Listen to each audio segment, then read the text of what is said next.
Senhoras e senhores, nessa quadra da nossa existência, tivemos na República grandes advogados, brilhantes advogados. Sobral Pinto, Paulo Brossard de Souza Pinto, que depois foi ministro do Supremo Tribunal Federal, Eros Grau, mas o maior de todos, Pontes de Miranda também, mas o maior de todos, Rui Barbosa, lá do século passado, nos remete a uma frase dele, Rui Barbosa, que é tão atual como quando foi cunhada esta frase. Diz o seguinte: de tanto ver triunfar as nulidades, de tanto ver prosperar a desonra, de tanto ver crescer a injustiça, de tanto ver agigantarem-se os poderes nas mãos dos maus, o homem chega a desanimar-se da virtude,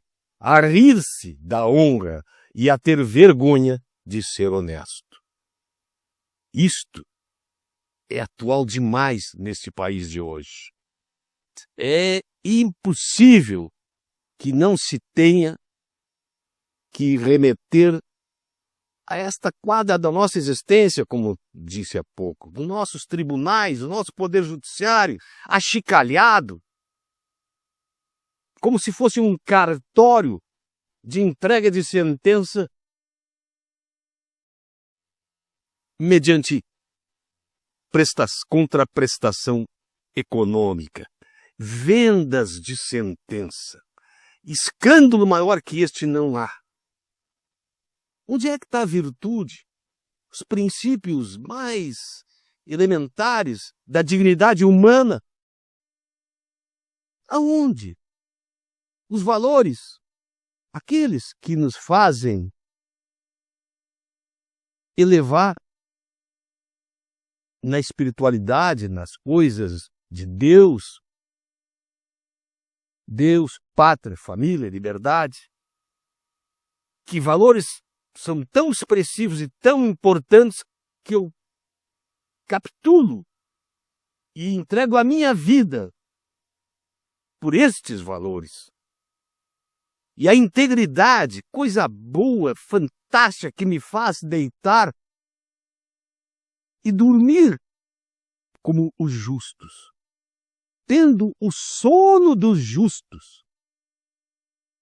Porque nada, até hoje, que for material, financeiro, econômico, me faz ter tentação, desejo. Nada. O homem precisa de muito pouco para ser feliz, meus amigos e minhas amigas. Muito pouco. Estes homens que fazem essas barbaridades, que cometem o desplante de vender a alma ao diabo, com essas barbáries de venda de sentença, de corrupção de toda a ordem, o Careca chegando ao ponto de colocar centenas, 1000 pessoas inocentes presas numa espécie de presídio de tempo da Alemanha nazista. Aqueles presídios em que não havia nem sequer banheiro suficiente para todo o pessoal fazer as necessidades básicas e elementares. Banho, nem pensar. Comida, nada.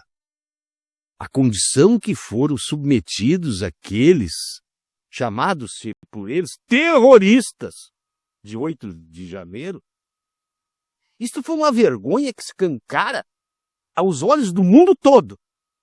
Mas eles não têm, especialmente o Careca, o menor arrependimento, menor que seja.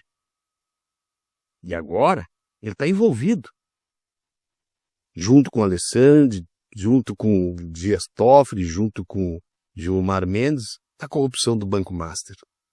Mas aonde nós vamos parar, meus amigos e minhas amigas? Até onde vai a ganância e o desejo de poder? Porque o poder, para o homem sem caráter, como é o caso, que se deixa corromper? Não é bem essa expressão, perdão. Ele já é corrompido. Só o poder lhe dá oportunidade. Eu me lembro, uma ocasião, numa aula de psicologia,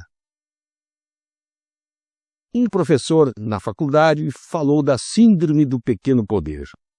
E este é um pequeno poder. Pode parecer grande, enorme, mas é um pequeno poder. Aos olhos do universo. Não é insignificância, mas a síndrome do pequeno poder. É um desvio de caráter. Que eu vou dar um exemplo. Que esse professor Bins, eu lembro o sobrenome, primeiro nome não me lembro, de que dá psicologia forense, nos colocou. Vamos pegar essa história. Pavilhão de fábrica. Lá, vários torneiros, todos trabalhando ali em vários tornos, numa equipe grande, enorme. De repente, eu e o Selmar, amigo, trabalhando junto, no mesmo torno. Um auxiliar, outro o torneiro principal. Dividimos a marmita. Passagem de ônibus, quando falta para um para outro. Temos uma relação íntima, bem própria de quem tem amor um pelo outro e que convive no pavilhão de fábrica, trabalhando dia a dia, e que se conhece, que se visitam, que se frequentam as casas. Esses dois torneiros. Estava ali tudo muito bem. De repente, o torneiro Tito é elevado a uma condição superior.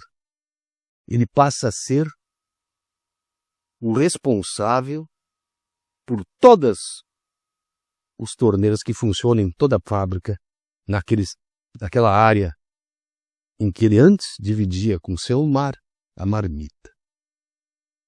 E ele então se investe da condição de autoridade superior.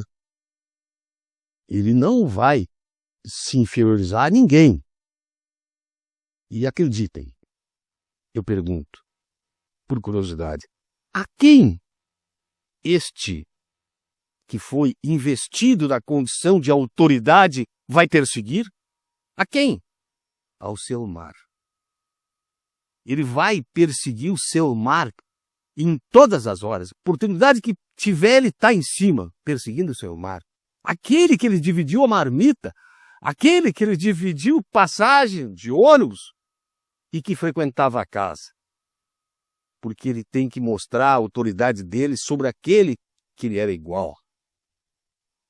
Isto chama-se síndrome do pequeno poder, que infectou a nossa república em todos esses homens que estão detendo, de alguma forma, detendo o poder, especialmente o Supremo Tribunal Federal e o STJ. Câmara Federal, Senado, é um horror, é um Deus nos acuda. Eles voltaram com sede e vontade de destruir, mas construir um império financeiro e econômico para cada um deles. Vergonhosamente, senhoras e senhores, essa é a nossa república. Res pública. A coisa pública se tornou um espólio de gente má, comprometida, e que querem se locupletar, se beneficiar com a ação de poder que eles exercem sobre nós todos. Senhoras e senhores, com essas palavras, fiquem com Deus.